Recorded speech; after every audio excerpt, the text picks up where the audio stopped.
আসসালামু আলাইকুম রহমতুল্লাহি ওবরাকাতু।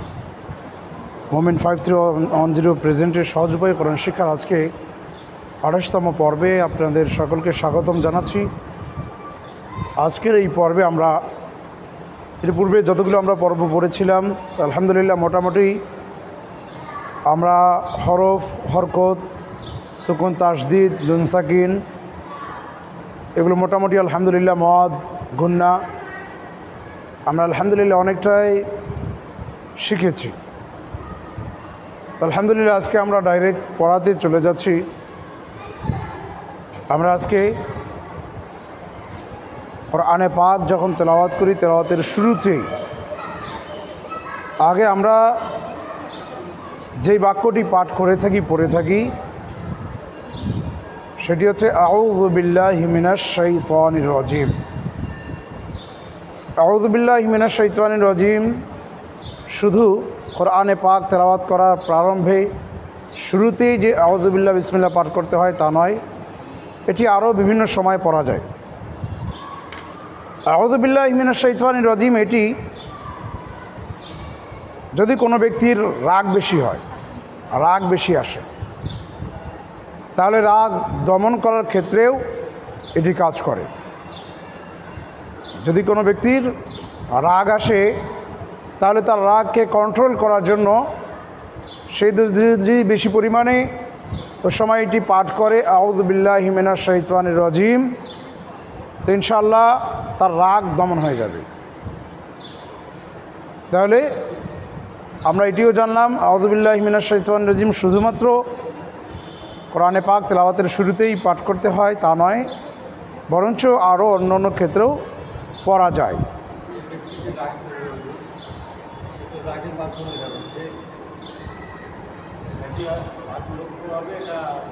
সে নিজে পড়বে, যদি সে নিজে পড়তে না পারে অন্য কেউ যদি তার সাথে থাকে, সামনে থাকে, তাহলে সে যদি তাকে স্মরণ করিয়ে দেয়, সে যদি পড়ে আলহামদুলিল্লাহ তবুও ভালো।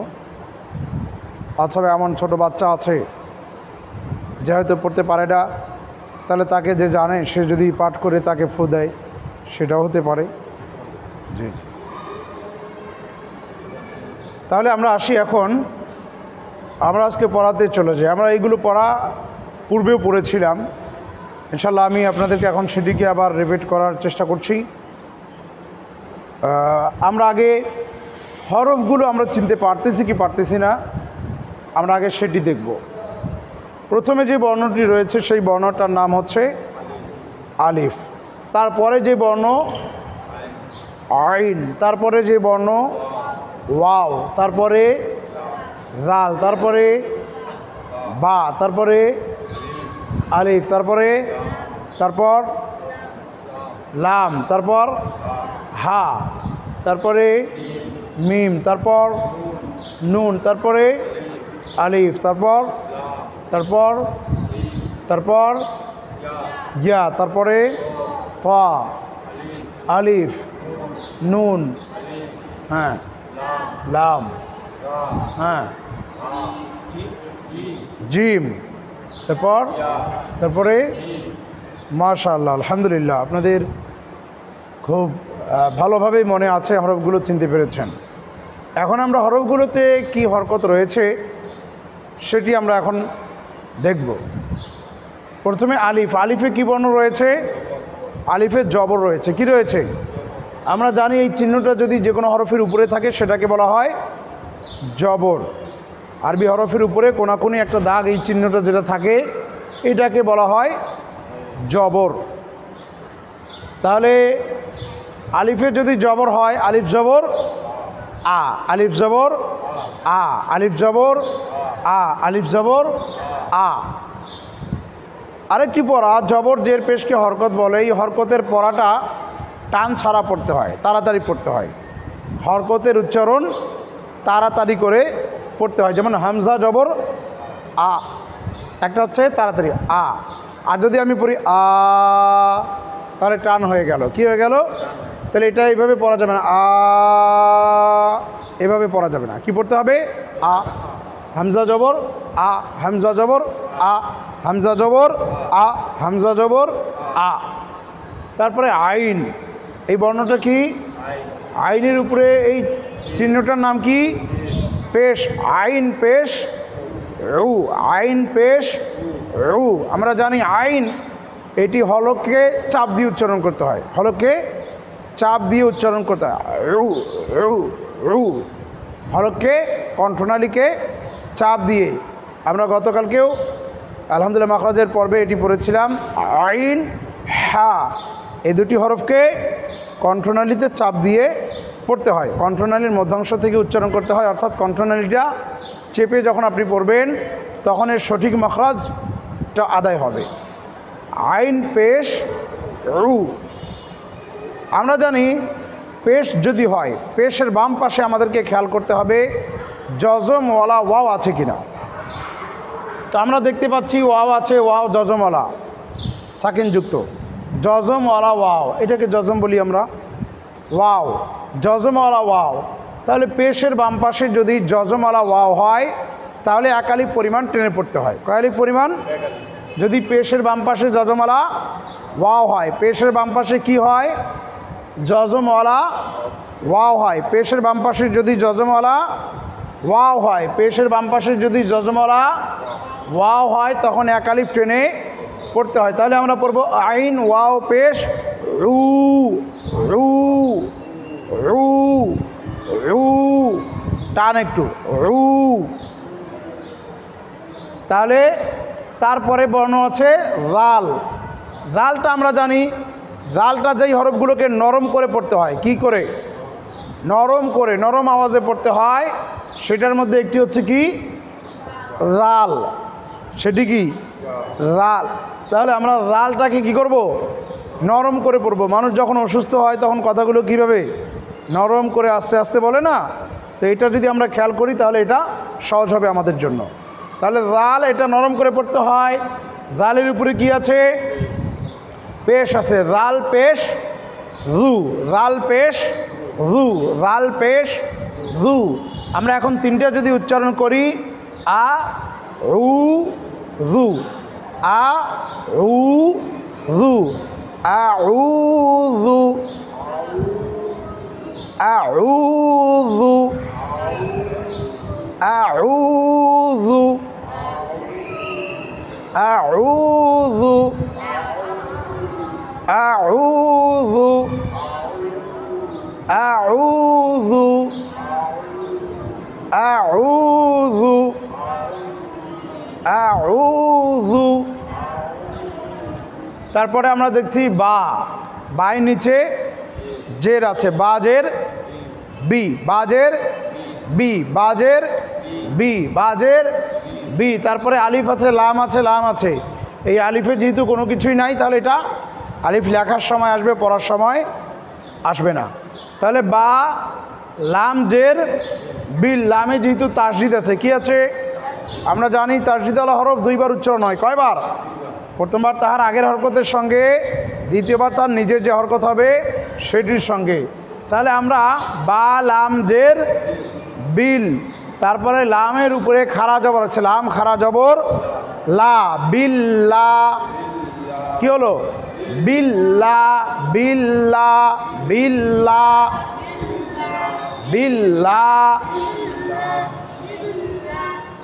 তারপরে হাজের হি, বিল্লাহি বিল্লাহি বিল্লাহি। এখানে আর একটি কায়দা আপনাদেরকে বলে দেই, তা হচ্ছে নিয়ম। এটা হচ্ছে আল্লাহ শব্দ। কি শব্দ? আল্লাহ শব্দের পূর্বে যদি জের হয় তখন আল্লাহ শব্দকে পাতলা করে পড়তে হয়। আর যদি আল্লাহ শব্দের পূর্বে যদি জবর অথবা পেশ হয় তখন আল্লাহ শব্দকে মোটা করে পড়তে হয়। কি করে? যেমন আপনারা দেখবেন আমরা যখন নামাজ পড়ি,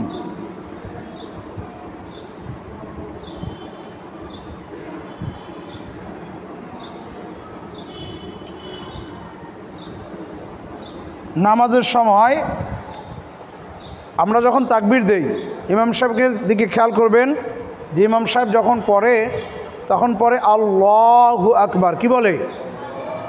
আল্লাহ। আল্লাহ, আল্লাহ না বলে কি বলে? আল্লাহু আকবার, কি বলে? আল্লাহু আকবার। এমনি কিন্তু আমরা এভাবে করি আল্লাহু, তাই না? আল্লাহু আকবার। এটাকে সঠিকভাবে যখন আমরা পড়ি,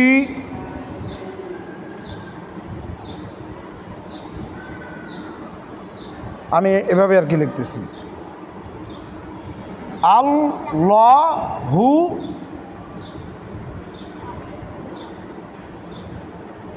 আকবার, আল্লাহু আকবার। আল্লাহ, এখানে আছে আল্লাহু আর এখানে আল্লাহু।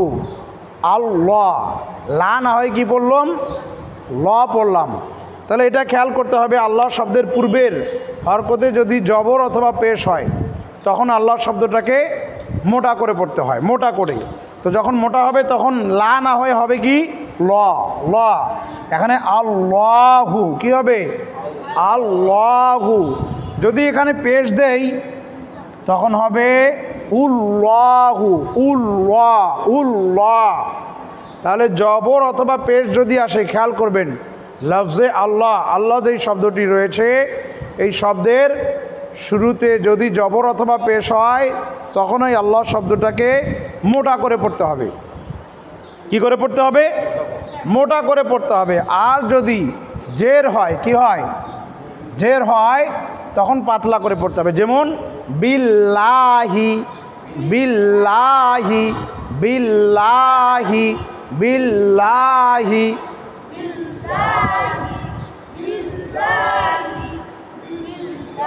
তাহলে আলহামদুলিল্লাহ আমরা এটাও বুঝতে পারলাম, তাই না? লফজে আল্লাহর পূর্বে যদি জবর অথবা পেশ হয় তখন লফজে আল্লাহকে মোটা করে পড়তে হয়, আর যদি লফজে আল্লাহর পূর্বে যদি জের হয় তখন সেটাকে পাতলা করে পড়তে হয়। তাহলে এখানে আমরা বিল্লাহি না পড়ে কি পড়ব? বিল্লাহি। কি পড়ব? বিল্লাহি। মিম জের মি, নুন জবর না, মি না, মি না, মি না।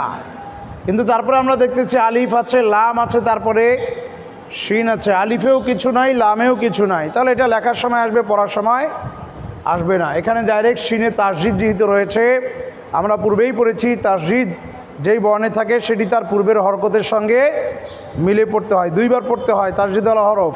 প্রথমবার তার ডান দিকের হরকতের সঙ্গে, দ্বিতীয়বার তার নিজের যে হরকতটা থাকবে সেটির সঙ্গে উচ্চারণ করতে হয়।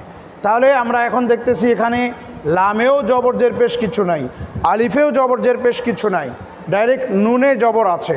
তাহলে এই নুনে যে জবরটা এটা ডাইরেক্ট শিনকে ধরবে। তাহলে আমরা বানানটা এইভাবে করি, নুন শিন জবর নাস, নুন শিন জবর নাস, নাস। যেই হরফগুলো বাতাস বের হয় তার মধ্যে একটি হচ্ছে কি? শিন। শক্ত করে যেটি পড়তে হয়, জিম শিন ইয়া, জিম শিন ইয়া। শিন উচ্চারণ করতে গেলে কি বের হবে? বাতাস বের হবে। কি বের হবে? শিন, শিন, তাই না? শিন। তাহলে নুন শিন জবর নাস, নুন শিন জবর নাস, নুন শিন জবর নাস। মি নাস, মি নাস, বাতাস বের হবে। মি নাস, মি নাস, মি নাস। তারপরে দেখতেছি শিনে জবর, শিন জবর সা। তারপরে রয়েছে ইয়া। জবরের বাম পাশে যদি যজমালা ইয়া হয় অথবা ওয়াও হয় তাহলে এটা লিনের হরফ হবে। কিসের হরফ? লিনের হরফকেও তাড়াতাড়ি পড়তে হয়। যখন আবার লিনটা আবার কোনো হরফের সঙ্গে অর্থাৎ অক্ফ হবে তখন একালিফ টেনে পড়তে হয়। যেহেতু এখানে থামা হচ্ছে না কোথাও, তাহলে এখানে টান ছাড়া পড়তে হবে। শিনিয়া জবর সাই, মিনাস সাই, মিনাস সাই, মিনাস সাই। ত আলিফ জবর ত, ত আলিফ জবর ত, ত আলিফ জবর ত। আমরা পার্থক্য যেই হরফগুলোকে করতে হয় সেগুলোর মধ্যে গতকালকে এটাও পড়েছিলাম, ত তা। তা যদি থাকে, তা যদি থাকে তখন তা জবর হবে তা, তাই যদি জবর থাকে তা জবর তা, আর ত জবর ত। ত মোটা যে হরফগুলো আছে খ স দ ত জ গইন এবং কফ, এই হরফগুলোর মধ্যে ত রয়েছে, তাহলে ত জবর ত, তা জবর তা। একটু লিখে দেই, তা জবর তা আর ত জবর ত, ত জবর ত, তা ত, তা ত, তা ত, তা ত। তাহলে ত আলিফ জবর ত, ত আলিফ জবর ত, ত আলিফ জবর ত, শাই ত, শাই ত, শাই ত, শাই ত, শাই ত। আমরা দেখতে পাচ্ছি নুন, নুনের জের রয়েছে, নুন জের নি, যেহেতু তারপরে আলিফ এবং লাম খালি রয়েছে, তারপরে রয়ে তাসদিদ রয়েছে, তাহলে আমরা নুন রাজের নির, নুন রাজের নির, নুন রাজের নির, নুন রাজের নির। এই র বর্ণেও যদি জবর থাকে রকে মোটা করে পড়তে হয়, রকে কি করে পড়তে হয়? মোটা করে পড়তে হয়। সাই ত নির, র জবর র, র জবর র, সাই ত নির র। জিম জের জি, জিমিয়াজের জি, ইয়া জি তো আছে, জিমিয়াজের জি, জেরের বাম পাশে যজমালা ইয়া মদের হরফ, এক আলিফ টেনে পড়তে হবে। র জি, র জি, জিমটাকে মোটা করে পড়তে হয়, শক্ত করে পড়তে হবে। র জি, র জি, র জি। আমরা অনেক সময় কি করি, শক্তি দেখাই না, দেখি কত শক্তি আছে, কীরকম করি, করি না? তো জি, জি শক্ত করে পড়তে হবে, কি করে? র জি, র জি, জি, র জি। মিম জের মি, র জি মি, র জি মি, র জি মি, র জি মি, র জি মি। আমরা এর পূর্বেও পড়েছিলাম যদি মদের হরফ এবং তার পরে হরফের সঙ্গে অক্ফ হয়, থেমে যাওয়া হয়, তখন সেখানে 3 আলিফ পরিমাণ টেনে পড়তে হয়। কয় আলিফ? 3 আলিফ। এই জন্য এখানে যদি থামি তখন এটা সাকিন করতে হবে। মিটা সাকিন যদি হয়ে যায় তাহলে রজিম, রজিম, রজিম। তাহলে আমরা আবার থেকে পড়তে পারি। আউযু বিল্লাহি, আউযু বিল্লাহি, বিল্লাহি মিনাশ শাইতান, শ্বাসটা বের করো, শাইতান, এভাবে শাইতান, নির্ওয়াজিম, নির্ওয়াজিম, নির্ওয়াজিম, নির্ওয়াজিম। এবার একবারে পড়ার চেষ্টা করি, দেখি। আউযু বিল্লাহি মিনাশ শাইতানির রাজিম, আউযু বিল্লাহি মিনাশ শাইতানির রাজিম, আউযু বিল্লাহি মিনাশ শাইতানির রাজিম,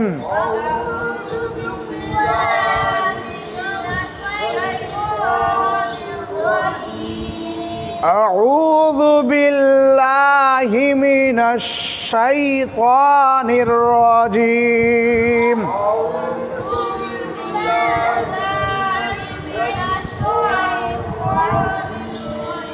আউযু বিল্লাহি মিনাশ শাইতানির الرجيم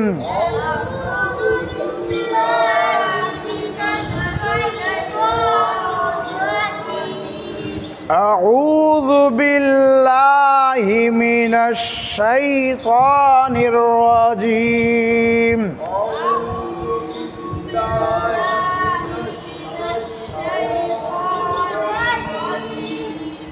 আলহামদুলিল্লাহ আমরা সুন্দরভাবে এটি পড়লাম। এখন আসি বাংলাতে কিভাবে আমরা সহজ আকারে সহজভাবে আমরা পড়তে পারি। আমরা জানি যেই বর্ণগুলো আরবিতে রয়েছে সেই বর্ণগুলোর একক আমরা নিয়ে আসি, তাই না? যেমন আলিফের একক কি? স্বরেও, তাই না? তারপরে আলিফের উপরে কি রয়েছে? জবর, প্লাস জবর নিয়ে এসেছি, সমান সমান কি হয়েছে? স্বরে আ। তারপরে আইন, আইনটাকে আমরা আইনের একক আমরা নিয়েছি অন্তস্থি ওয়া, অন্তস্থি ওয়া প্লাস উপরে কি আছে? পেশ আছে, প্লাস পেশ হুশুকার, তাই না? তারপর অন্তস্থি ওয়ায় হুশুকার উ আ উ, যেহেতু তারপরে ওয়াও আছে, ওয়াওয়ের উপরে সাকিন আছে, সাকিনটাকে আমরা হসন্ত দিয়ে দিয়েছি, তাই না? এখানে আমি আর ওটা লেখি নাই, কারণ যেহেতু এখানে টান আছে, এই টানের জন্য আমি একটু ঢেউ দিয়ে দিলাম। কি দিয়ে দিয়েছি? ঢেউ দিয়ে দিয়েছি। তার মানে আপনারা এখানে বুঝতে পারবেন এখানে একটু ঢেউ হবে। কি হবে? ঢেউ মানে একটু টান হবে, তাই না? এই জন্য আউ। তারপরে জাল, জালের একক কি? জ, পেশ আছে, প্লাস উকার সমান সমান জয় সুকারে জু। কি হলো? আউযু, আউযু। তারপরে বাইর একক কি? বা, বাইয়ের নিচে কি আছে? জের রয়েছে, সমান সমান ইকার, প্লাস ইকার সমান সমান বয়সিকারে বি। তারপরে আমরা দেখতেছি লামে তাসজিদ আছে, তাহলে তাসজিদ যেই বর্ণে থাকবে সেই বর্ণটা কয়বার উচ্চারণ হবে? দুইবার। তাহলে এখানে লয় ল আমি দুইবার লিখেছি, প্লাস লামের উপরে কি আছে? খাড়া জবর, তাহলে সমান সমান প্লাস দিয়ে আমি খাড়া জবর এখানে আকার দিয়ে দিয়েছি, সমান সমান লয় লয় আকার, প্লাস আমি একটু এখানে ঢেউ দিয়ে দিলাম। ঢেউয়ের মানে হচ্ছে কি? খাড়া জবর খারাজের উল্টা পেশ হলেও এক আলিফ ট্রেনে পড়তে হয়। তাহলে যেহেতু এক আলিফ ট্রেনে এখানে পড়তে হবে, তাহলে এখানে পড়তে হবে বিল্লাহ। তারপরে দেখুন হা আছে, হায়ের একক কি? হ, প্লাস জের ইকার সমান সমান হয় শিকারে হি। তাহলে এখানে কি হলো? এখান থেকে এই পর্যন্ত বিল্লাহ হবে না, বিল্লাহি, বিল্লাহি, বিল্লাহি, বিল্লাহি, বিল্লাহ, বিল্লাহ। হ্যাঁ, বিল্লাহ না হয়ে বিল্লাহি। তারপরে মিম, মিমের একক কি? মা, যেটাকে আমরা প্লাস ইকার দিয়েছি, সমান সমান মহিষিকারে মি। নুনের একক কি? ন, প্লাস নুনের উপরে আকার রয়েছে, জবর রয়েছে, এখানে আমরা প্লাস আকার নিয়ে এসেছি, সমান সমান নয়াকারে না, মি না, মি না। তারপরে আমরা দেখতেছি এখানে শিন আছে, শিনের তাসজিদ আছে। তাসজিদ আল হরফ কয়বার উচ্চারণ হয়? তাহলে আমরা এখানে বাংলায় দুইটা স নিয়েছি, কয়টা? প্লাস তার উপরে কি আছে? জবর আছে, প্লাস এখানে আকার দিয়েছি, সমান সমান স দুইটা এবং আকার, অর্থাৎ এখান থেকে যদি আমরা মিলে পড়ি মিনাশা, মিনাশা। তারপরে আমরা দেখতেছি ইয়া আছে, ইয়ের একক কি? হর্ষই, প্লাস সাকিন যেহেতু আছে হসন্ত নিয়ে এসেছি, সমান সমান এখানে হর্ষই দিয়েছি, মিনাশাই, সাই। তয়ের একক কি? ত, প্লাস জবর যেহেতু আছে আকার নিয়ে এসেছি, সমান সমান আমরা জানি ত বর্ণটা এটা মোটা বর্ণ, এই জন্য এখানে তয় যদি জবরও হয় তবু তাকে কী করে পড়তে হবে, তা না পড়ে তোয়া পড়তে হবে। এখানে তোয়া, তার নিচে একটা ব দিয়ে দিয়েছি ছোট, যাতে আপনারা বুঝতে পারি যে এখানে এটা আকার না হয়ে ওটাই হবে ত, সাই ত। তারপরে নুন, নুনের একক কি, ন প্লাস ইকার সমান সমান নয় শিকারে নি, সাই ত নি। তাহলে এটা হচ্ছে এই দুইটার মিলে মিনা, এখানে সাই ত নি। তারপরে আমরা যেহেতু রয় দেখতেছি তাসজিদ রয়েছে, তাহলে এখানে আমরা দুইটা রয় একসঙ্গে লিখে দিয়েছি। রয়ের উপরে কি আছে, জবর প্লাস আকার নিয়েছি সমান সমান রয় রয় আকার। তারপরে জিমের একক কি, জ প্লাস ইকার, জের আছে, জেরকে আমরা ইকারে নিয়ে এসেছি সমান সমান জয় শিকারে জি। তারপরে ইয়া সাকিন যুক্ত যজমালা ইয়া, তাহলে ইয়ের একক কি, হর্ষই প্লাস সাকিন যেহেতু আছে সেটাকে আমরা হসন্ততে নিয়ে এসেছি সমান সমান। আমি এখানে যেহেতু টান আছে এই জন্য এখানে আর হর্ষইটা না দিয়ে আমি শুধু এখানে ঢেউ দিয়ে দিয়েছি, তার মানে এখানে টান হবে, কি হবে, টান হবে। তারপরে বর্ণটি কি, মিমের একক কি, ম, ম প্লাস জেরকে ইকারে রূপান্তর, ইকার দিয়েছি আমরা সমান সমান মহেশ ইকারে মি। তাহলে এখান থেকে যদি আমরা দেখি নির্রজিমি, নির্রজিমি। এখন আসি ওটাকে, যেহেতু ওইভাবে আমরা পড়েছি লিখেছি ডান বিষয়, ডান দিক থেকে। এখন আমরা কোন দিক থেকে করব, বাম দিক থেকে। বাংলা পড়াটা বাম দিক থেকে হয়, তাই না? এই যে দেখেন এখানে আমি ওটাই লিখে নিয়েছি, এখানে আ উ জু, এখানে উ তো একটু যদি আমি এখানে বুঝাই দিচ্ছি একটু, হ্যাঁ, আউযু বিল্লাহ, বিল্লাহি মিনাশ শাইতানির, এখানে যদি দেওয়া আছে উপরে আর না দেই, শাইতানির রাজিম। এখানে আমি মটা সাকিন করেছি, যেহেতু সাকিন হওয়ার কারণে এখানে 3 আলিফ পরিমাণ টান হবে। তাহলে আলহামদুলিল্লাহ আমরা আরবি এবং বাংলার সমন্বয়ে আমরা আউযু বিল্লাহি মিনাশ শাইতানির রাজিম আলহামদুলিল্লাহ সুন্দরভাবে আমরা পড়তে পারলাম। ইনশাল্লাহ আগামী পর্বে আরও নতুন কিছু এবং সূরা কিরাত এগুলো থেকে ইনশাল্লাহ আমরা পড়া আরও আরম্ভ করার চেষ্টা করব। এদিকে যত এরকমভাবে আয়াতগুলো আসবে সেই আয়াতের হরফ মাখরাজগুলো এবং কোথায় কি, যদি কোনো জটিল আরও কোনো যদি নিয়মকানুন থাকে তো ইনশাল্লাহ তার সঙ্গে সঙ্গে সেই নিয়মগুলো আপনাদেরকে ইনশাল্লাহ বলে দেওয়ার চেষ্টা করব।